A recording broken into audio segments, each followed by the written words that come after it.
হযরত আবু হুরায়রা রাদিয়াল্লাহু তাআলা আনহু বলেন, রাসূল করিম সাল্লাল্লাহু আলাইহি ওয়াসাল্লাম ইরশাদ করছেন, কালিমাতানে হাবিবাতানে ইলার রহমান খফিফাতানে আলাল লিসান সকিলাতানে ফিল মিজান। দুইটা কলিমা আল্লাহ তাআলার কাছে খুবই প্রিয়, উচ্চারণে খুবই হালকা পাতলা, কিন্তু কিয়ামতের দিন পাল্লায় খুবই ভারী। এটা হলো সুবহানাল্লাহি ওয়া বিহামদিহি সুবহানাল্লাহিল আযীম। আমরা এত কমজোর ঈমানওয়ালা মানুষ, আমরা ইবাদত করে পাল্লা যে ভারী করতে পারবো এতটুকু ক্ষমতা আমাদের নাই। এত ইবাদত করার আমাদের কোনো ক্ষমতা নাই। আমরা কমজোর দুর্বল ঈমানওয়ালা মানুষ। আমাদের নবী, রহমতের নবী মুহাম্মদ সাল্লাল্লাহু আলাইহি ওয়াসাল্লাম এই জমানার দুর্বল মুমিনদের পাল্লা ভারী বানানোর জন্য এই সুন্দর একটা পদ্ধতি শিখাই দিয়েছেন। সুবহানাল্লাহি ওয়া বিহামদিহি সুবহানাল্লাহিল আযীম। যত বেশি পড়ব তখন পাল্লা ভারী হবে। বিসমিল্লাহির রহমানির রহিম। আলহামদুলিল্লাহি রাব্বিল আলামিন ওয়াল আকিবাতু লিল মুত্তাকিন والصلاة والسلام على سيد الأنبياء والمرسلين وعلى آله وصحابه أجمعين.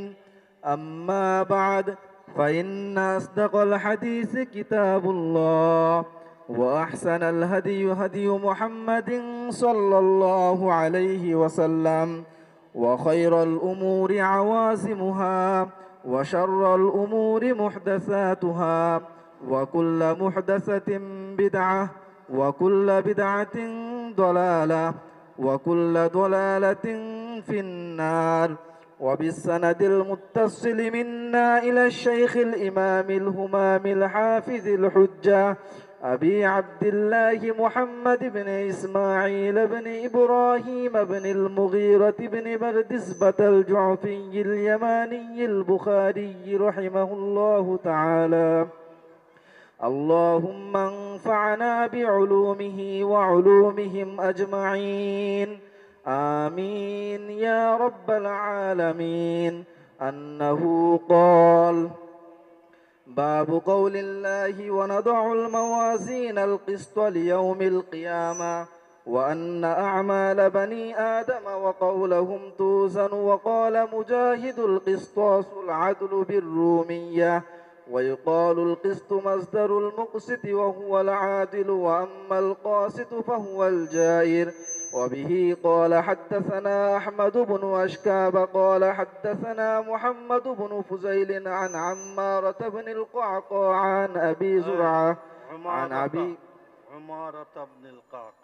عن عمارة بن القعقاع عن أبي زرعة عن أبي هريرة رضي الله تعالى عنه قال: قال النبي صلى الله عليه وسلم: كلمتان حبيبتان إلى الرحمن خفيفتان على اللسان ثقيلتان في الميزان، سبحان الله وبحمده سبحان الله العظيم.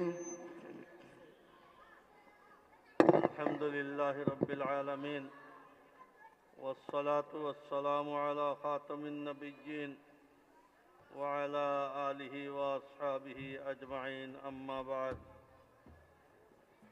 ইমাম বুখারী রহমতুল্লাহ আলাইহি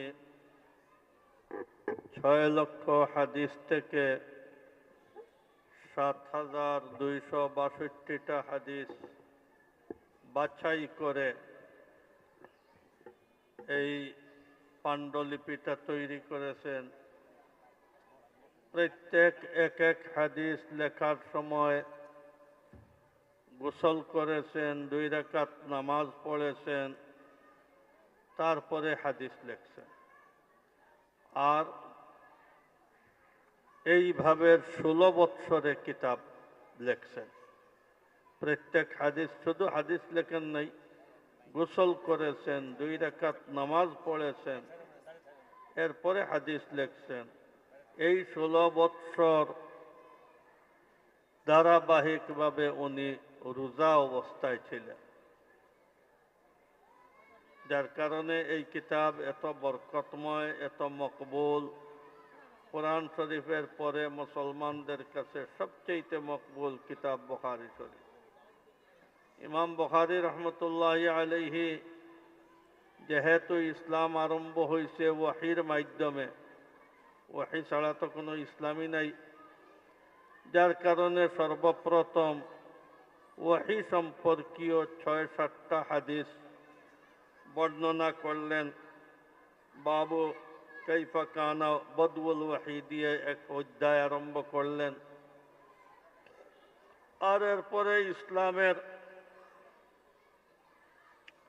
সব মসলা মসাইল, মানব জীবনের এই ব্যাপারে যত হাদিস, এইগুলা এখানে বর্ণনা করলেন। আর করার পরে শেষ অধ্যায় এই আজকেরটা, ওয়ানাযাউল মাওয়াজিনাল কিসতা লিয়াউমিল কিয়ামা, কোরআন শরীফের আয়াত। আল্লাহ তাআলা বলেন, আদল ইনসাফের পাল্লা দাঁড় করাবো আমি কিয়ামতের দিন। এই পাল্লায় কি হবে? ইমাম বুখারী রহমতুল্লাহ আলাইহি বলেন, ওয়া আন্না আমালা বনি আদম ওয়া কওলাহুম ইউজান, বনি আদমের সম্পূর্ণ কার্যকলাপ, নকল হরকত আর বনি আদমের সব কথাবার্তা ওজন দেওয়া হবে। চক্কের ইশারা হোক, মুস্কি হাসি হোক, কাউকে নিয়ে মস্কারি করা হোক, সব ব্যাপার কিয়ামতের দিন ওজন দেওয়া হবে। এমন কোনো সরিষার দানা পরিমাণ কোনো ভালো কাজ, এটা যে বাতাসে মিশে খতম হয়ে গেছে এইভাবে নয়, কিয়ামতের দিন গিয়ে পাবেন পাল্লার এখানে ওজনে হাজির, ভালো কাজ হোক খারাপ কাজ হোক। আল্লাহ তাআলা ইরশাদ করেন, ফামান ইয়া'মাল মিসকালা যাররাতিন খাইরান ইয়ারা ওয়া মান ইয়া'মাল মিসকালা যাররাতিন শাররান ইয়ারা। জর্রা পরিমাণ, কণা পরিমাণ কোনো বালাই, এটাও ওইখানে ওজন হবে। কণা পরিমাণ কোনো বুরাই, এটাই ওইখানে ওজন হবে। আম্মা মান সাকুলাত মাওয়াজিনুহু ফাহুয়া ফি ঈশাতির রাযিয়া ওয়া আম্মা মান খাফফাত মাওয়াজিনুহু ফাউম্মুহু হাবিয়া ওয়া মা আদরাকা মা হিয়া নারুন হামিয়া। যার পাল্লা, নেকির পাল্লা ভারী হবে, হে জান্নাতি হবে। যার নেকির পাল্লা পাতলা হবে, হে আপনার জাহান্নামী হবে। পাল্লায় কি ওজন দেওয়া হবে? মুহাদ্দিসিনে কেরাম, অনেক উলামায়ে কেরাম বলেন আমলেরই ওজন দেওয়া হবে। এই জামাতের মধ্যে ইমাম বুখারী রহমতুল্লাহি আলাইহিও এই কারণে বললেন, আন্না আমালা বনি আদম ওয়া কওলাহুম ইউজান।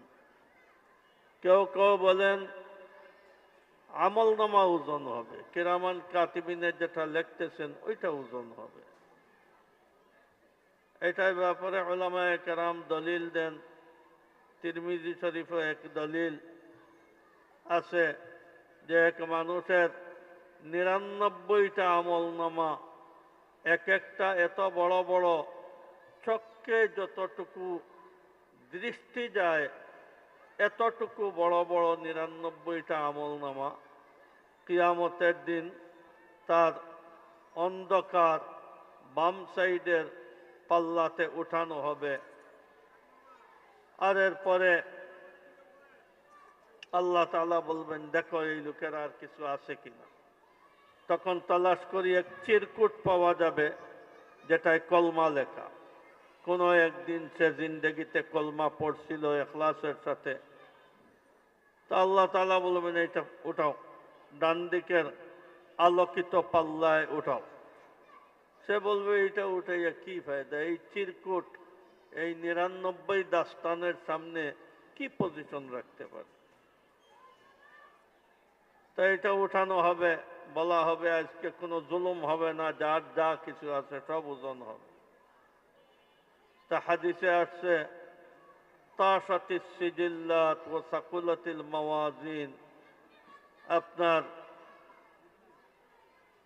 এই সারা আপনার 99 যে আমলনামা সব হালকা হয়ে যাবে, আর এই চিরকুট আপনার ভারী হয়ে যাবে। আল্লাহর নামের এটা এত ভারী। এই হাদিসকে সামনে রেখে উলামায়ে কেরাম বলেন আমলনামা ওজন হবে। অনেক উলামায়ে কেরাম বলেন মানুষটাকেই ওজন দেওয়া হবে। আর ইনারা দলিল দেন রসুল করিম সাল্লাল্লাহু আলাইহি ওয়াসাল্লাম একদিন সাহাবায়ে কেরাম হযরত আব্দুল্লাহ ইবনে মাসউদ রাদিয়াল্লাহু তাআলা আনহু খুব ছোট মোটো ছিলেন, আর পাও ছিল আরো ছোট। তো সাহাবায়ে কেরাম আপনার হযরত আব্দুল্লাহ ইবনে মাসউদের পাও দেখে হাসতেছেন। তো রসুল সাল্লাল্লাহু আলাইহি ওয়াসাল্লাম বললেন, লা রিজলু ইবনে মাসউদিন আসকালা ফিল মিজানে মিন জাবাল উহুদ। হযরত আব্দুল্লাহ ইবনে মাসউদের এক পাও পাল্লার মধ্যে কিয়ামতের দিন উহুদ পাহাড় থেকে বেশি ওজনী হবে।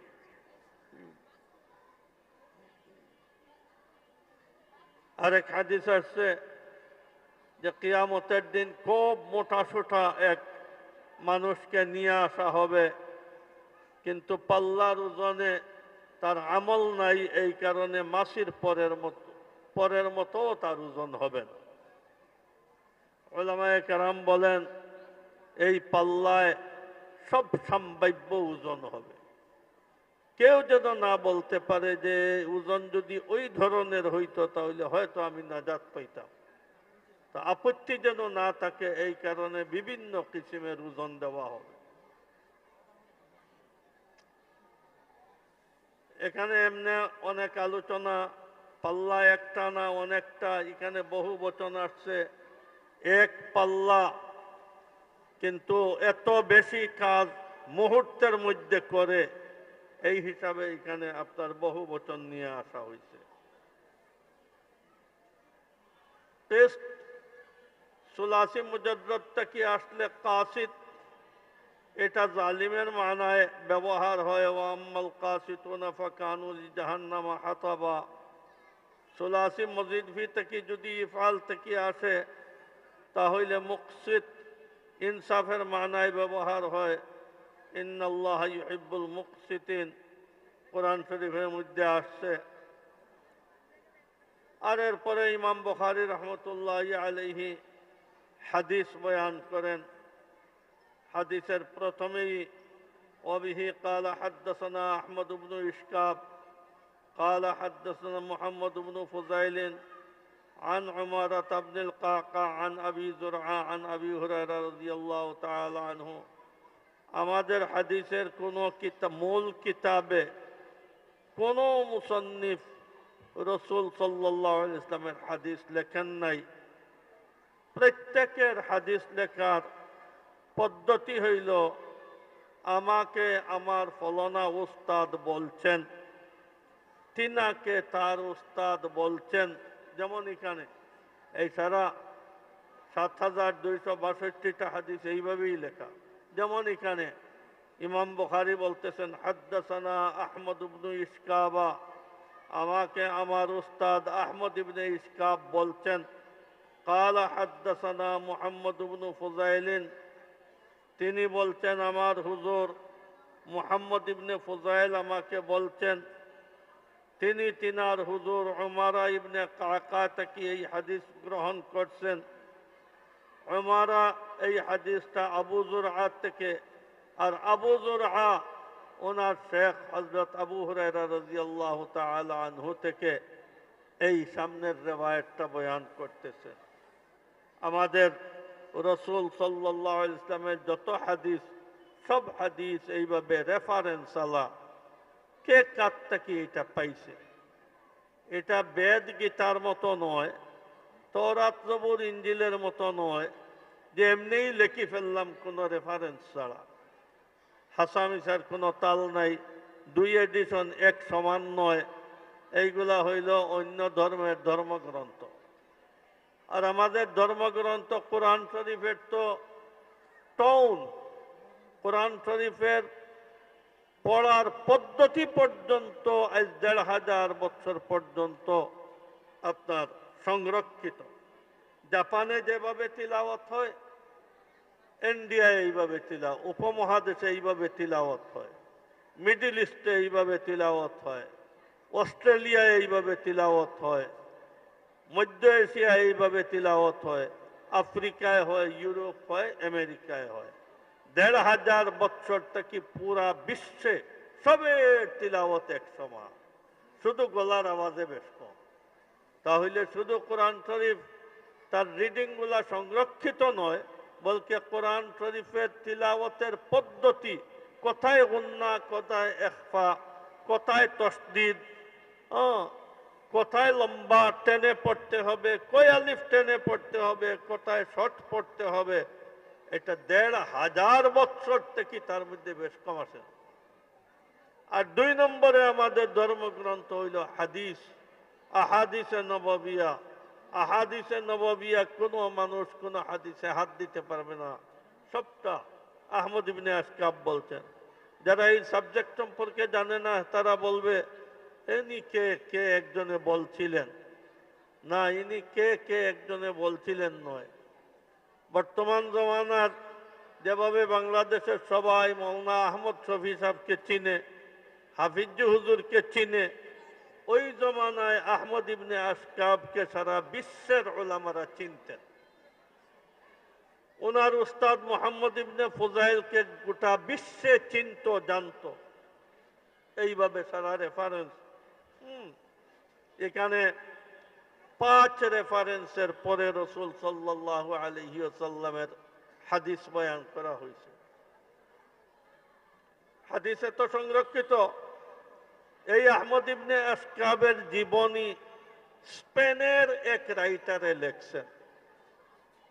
ওনার জীবনী মরক্কোর আরেক রাইটারে লেখছেন। ওনার জীবনী মিশরের আরেকজনে লেখছেন, আরবেরও লেখছেন, শামে লেখছে, হিন্দুস্তান লেখা হয়েছে, ইরানের মানুষে লেখছে। ওই জমানায়, যে জমানায় কোনো ফোন নাই, কিচ্ছু নাই, কোন রাইটার 200 বছর আগে লেখছেন, আরেক রাইটার 200 বছর 300 বছর পরে লিখতেছেন। এইটাই হইল দলিল। প্রত্যেকে বলতেছেন আহমদ ইবনে আশকাব জীবনে কোনো মিথ্যা বলেন নাই, কোনো মিথ্যা হাদিস নকল করেন নাই, কোনো ধরনের আপনার গুনাহ করেন নাই, আইবের কোনো কাজ করেন নাই।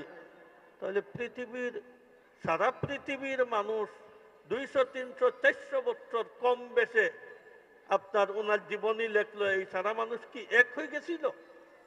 তো এইটাই হইল দলিল যে এই মানুষ খুঁত ছাড়া মানুষ, কোনো স্পট নাই ওনার জীবনে। হ্যাঁ, কিছু হাদিস আছে যে রাবি বর্ণনাকারীর জীবনে থোড়া আইব আছে, এটাও আমাদের কিতাবে লেখা। কি আইব না? এই কারণে আমাদের কাছে সব হাদিসের শ্রেণীবিন্যাস করে মুহাদ্দিসিনরা রাখছেন। আমাদের কোরআন হাদিস তো দূরের কথা, আমাদের সবচেয়ে কমজোর আর দুর্বল হইল এই হিসাবে আমাদের ইতিহাস।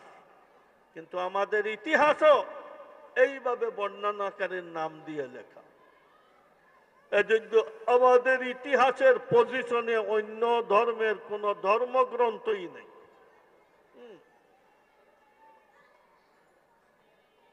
এই কারণে এখানে এই সব বর্ণনাকারীদেরও আলোচনা উলামায়ে কেরামে আপনার করেন। এখানে অনেক অনেক আলোচনা, এই টাইম এইগুলা আলোচনা না, এইগুলা 2 ঘন্টা 2.5 ঘন্টা টাইম পাইলে সুযোগ সুবিধা মতো উলামায়ে কেরাম এইগুলোর উপরে আলাপ করেন। হযরত আবু হুরায়রা রাদিয়াল্লাহু তাআলা আনহু বলেন, রাসূল করিম সাল্লাল্লাহু আলাইহি ওয়াসাল্লাম ইরশাদ করছেন, কালিমাতান হাবিবাতান ইলার রহমান খফিফাতান আলাল লিসান সাকিলাতান ফিল মিজান।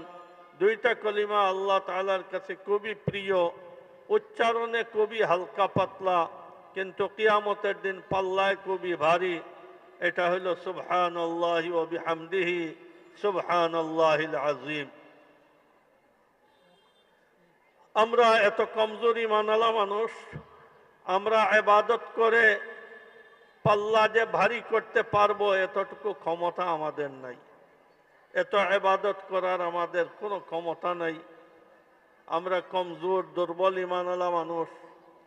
আমাদের নবী, রহমতের নবী মুহাম্মদ সাল্লাল্লাহু আলাইহি ওয়াসাল্লাম এই জমানার দুর্বল মুমিনদের পাল্লা ভারী বানানোর জন্য এই সুন্দর একটা পদ্ধতি শিখাই দিয়েছেন। সুবহানাল্লাহি ওয়া বিহামদিহি সুবহানাল্লাহিল আযীম। যত বেশি পড়বো তখন পাল্লা ভারী হবে। লা ইলাহা ইল্লাল্লাহ পড়বো, পাল্লা ভারী হবে। লা হাওলা ওয়ালা কুওয়াতা ইল্লা বিল্লাহিল আযীম পড়বো, পাল্লা ভারী হবে। পাল্লা ভারীর বিভিন্ন তসবিহাত, তিলাওয়াত, এইগুলা কিয়ামতের দিন পাল্লা ভারী হয়। আমরা রাত্রে ঘুম আসার আগ পর্যন্ত যানবাহনে বসা অবস্থায়, দোকানে বা অফিসে বসা অবস্থায় যখন কাজ নাই, তাহলে আমরা সুবহানাল্লাহি ওয়া বিহামদিহি সুবহানাল্লাহিল আযীম পড়ব। ছেলেরাও পড়ব, আমাদের সব মুসলমান ভাইরা এটা পড়ব। মহিলাদেরকেও শিখাই দেওয়া দরকার, এটা পড়ব। আল্লাহ মুখ দিছেন লাভ উদ্ধারের জন্য, লাভ হাসিলের জন্য। বুবা মানুষের মতো বসে থাকবো কেন?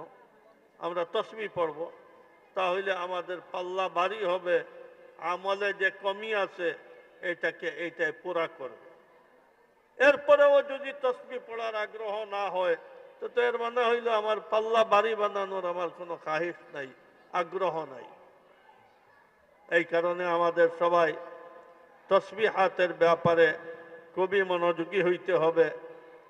এখানে এই তসবিহে আপনার সুবহানাল্লাহি ওয়া বিহামদিহি এই দুই শব্দে আল্লাহ তাআলার तमाम সিফাত, সুবহানে तमाम সিফাতে সলবিয়া, আইবিদার আপনার জিনিসগুলা থেকে আল্লাহ তাআলাকে পাক পবিত্র করছে। আর ওয়া বিহামদিহি সিফাতে আপনার ইসবাতি সিফাত ওজুদিয়া, এইগুলাকে এখানে বয়ান করা হয়েছে। আল্লাহ তাআলার এইগুলা এত জামে তসবিহ যে আল্লাহ তাআলার तमाम সিফাতকে এইগুলায় তার ভিতরে জমা রাখে। আমাদের এই ছেলেরা 14-15 বছর পূর্বে মাদ্রাসায় এসে নাজেরায় ভর্তি হয়েছিল, আর কোরআন শরীফ নাজেরা পড়ে অনেকে হিফজ শেষ করে, অনেকে কোরআন শরীফ তিলাওয়াত সুন্দর শিখে জামাত লাইনে গিয়ে এত বছরে পড়িয়ে আমাদের সারা সিলেবাস খতম করে আজকে আল্লাহ তাআলার মর্জি বছরের প্রথম থেকে দৌড়ায় হাদিসে 10খানা হাদিসের কিতাব আপনার পড়ে আজকে এখানে পাগড়ি নিল। তারা আজকে ফারিগ হইল। এদের এত বছরের ডেইলি যে তাদের পড়ার মধ্যে ব্যস্ত ছিল, ঘন্টায় বসছে, এমনে মুতালা তকরার করছে। ডেইলি এক এক ছেলের আমলনামার মধ্যে হাজার হাজার সওয়াব লেখা হয়েছে, হাজারে হাজার সওয়াব। ফজাইলে আমালে দেখবেন, ফজাইলে কোরআনে কেউ যদি ওযু করে কোরআন শরীফ সামনে নিয়ে তিলাওয়াত করে, তাহলে এক এক হরফে 25 নেকি পাবে। আমাদের কোরআন শরীফের গড়ে এক এক পৃষ্ঠায় 600টা হরফ, যার কারণে কোনো মানুষে একবার যদি এক পৃষ্ঠা পড়ে তাহলে 15,000 সওয়াব পাবে।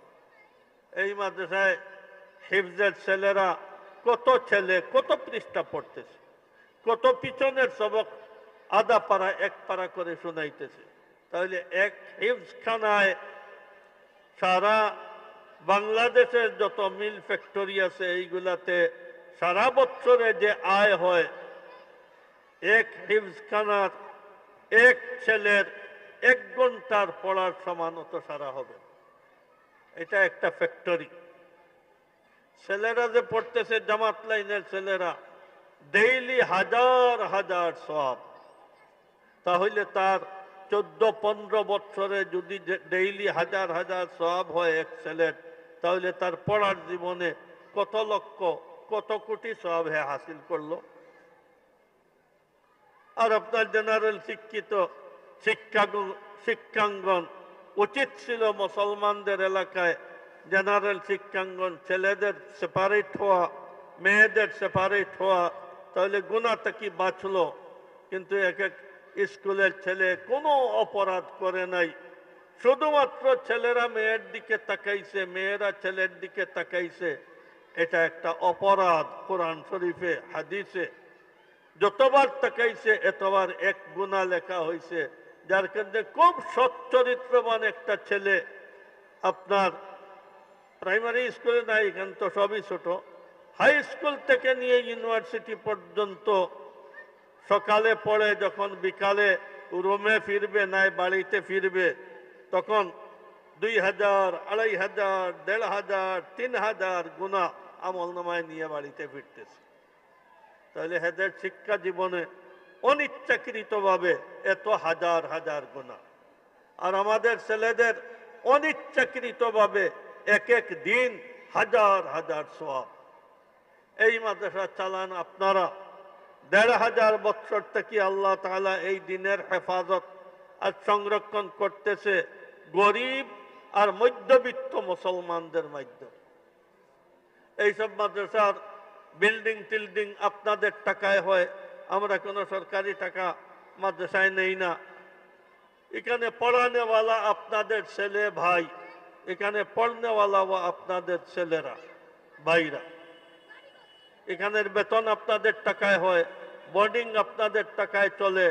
1500 বছর থেকে এই দিনের হেফাজত আল্লাহ তাআলা আপনাদের মাধ্যমে করাইতেছে। যার কারণে আপনার বাবা মারা যাওয়ার সময় ফ্যামিলি যেভাবে আপনার জিম্মায় রেখে গেছেন, অত্র এলাকার মসজিদ মাদ্রাসার খিদমতও আপনার জিম্মায় রেখে গেছে। আমরা এইভাবেই আল্লাহ তাআলা কিয়ামত পর্যন্ত কোরআন হাদিসের শিক্ষা আল্লাহ তাআলা জিয়াইয়ে রাখবে। এই শিক্ষার ব্যাপারে পৃথিবীর কোনো সরকারের মাথা ব্যথা নাই। সরকার এইসব শিক্ষায় কোনো সরকারের তাদের আপনার কোনো ফায়দা নাই। যার কারণে বিভিন্ন ধরনের সাবজেক্ট যেগুলা দুনিয়া চালাইতে লাগে, টেম্পোরারি জীবন চালাইতে লাগে, ওইগুলাতে হাজার হাজার কোটি টাকার বাজেট। এইসব কোরআন হাদিসের এই ইলমে ওয়াহির জন্য সরকারের 10 টাকার কোনো বাজেটও নেই। সরকারি মাদ্রাসা যেগুলা, এইগুলা তো আগে আলহামদুলিল্লাহ বহুত দিনদারি আর ইলমের হইতো। বর্তমানে সরকারি মাদ্রাসা তো সব স্কুলে কলেজে পরিণত হয়ে গেছে। এখানে পড়নেওয়ালাও পড়েই ইউনিভার্সিটির দিকে চলে যায়। তাহলে এখন শুধু দিনই তালিমের জায়গা রইল কওমি মাদ্রাসা। আপনারা কওমি মাদ্রাসার সহযোগিতা করবেন, ঘর দরজা বেশি বানাবেন, তাহলে মানুষের দেশের বেশি সন্তানদের এখানে তালিমের ব্যবস্থা হবে। যদি মাদ্রাসা শিক্ষা না থাকে তাহলে দেশে কোনো খয়র বরকত থাকবে না। মানুষ কাটাকাটি করি, মারামারি করি, একটা জাহান্নাম হয়ে যাবে দেশ। যার কারণে মুসলমানদের দেশ তার সংরক্ষণের আর সুন্দর চলা আর খয়র বরকতের জন্য জরুরি এখানে দ্বীনি শিক্ষাও যেন থাকে। দ্বীনি শিক্ষা মাইনাস কোনো দেশ যদি থাকে তাহলে 4-5 জেনারেশনের পরে মানুষ আর মুসলমান থাকে না, সব আপনার কাফির হয়ে যায়, নাস্তিক হয়ে যায়। শিক্ষা নাই, যার কারণে দিন শিখবে কোথায়? আপনারা যতই দিন শিখছেন কোনো ইউনিভার্সিটি স্কুল কলেজ থেকে শিখেন নাই, সব মসজিদ মক্তব থেকে দিন শিখছেন। এই মসজিদ মক্তবে পড়ানো হইল মাদ্রাসায় যারা পড়ে এরা। এই কারণে আমাদের ইমান ইসলাম উলামায়ে কেরামের দান। আল্লাহ তাআলা আমাদের ছেলেরা যারা ফারিগ হইতেছে এদেরকে যেন আল্লাহ তাআলা দ্বীনের খিদমতের জন্য কবুল করে, তাদেরকে সুস্থ সালামতে যেন আল্লাহ তাআলা রাখেন, তাদেরকে হালাল রিজেকের জন্য আল্লাহ তাআলা তৌফিক দেন। আল্লাহ তাআলা অভাব অনটনে ফেলিয়া যেন তাদেরকে অসম্মানী না করেন, হালাল রিজেকের দরজা যেন খুলি দেন। আর ছাত্রজায়ে কেরাম আর ছেলেরা আর এখানে কমিটির সদস্যরা আর এই মহল্লার যারাই এই মাদ্রাসার খিদমত করেন আর যারা করে মারা গেছেন, সবাই পরিবারের মধ্যে আল্লাহ তাআলা যেন খয়র বরকত নাজিল করেন।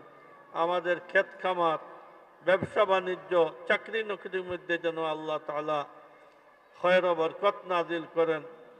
ছেলেদের জন্য ওসিয়ত, হুজুর আপনাদেরকে নসিহত করবেন কিভাবে চলবেন, এই নসিহতগুলা শুনবেন। আর মৌলানা মকবুল সাহেব দীর্ঘদিন হাদিসের খিদমত করছেন, এখনো শেখুল হাদিস কাসিম সাহেবের গড়া মানুষ, লম্বা টাইম গত বছর পর্যন্ত সারা জীবনের শ্রম বারিদারা মাদ্রাসায় দিয়েছেন। ওনার তকরিরগুলা ছেলেরা লেখিয়া কিতাব আকারে আপনার ছাপাইয়া বাইর করতেছে।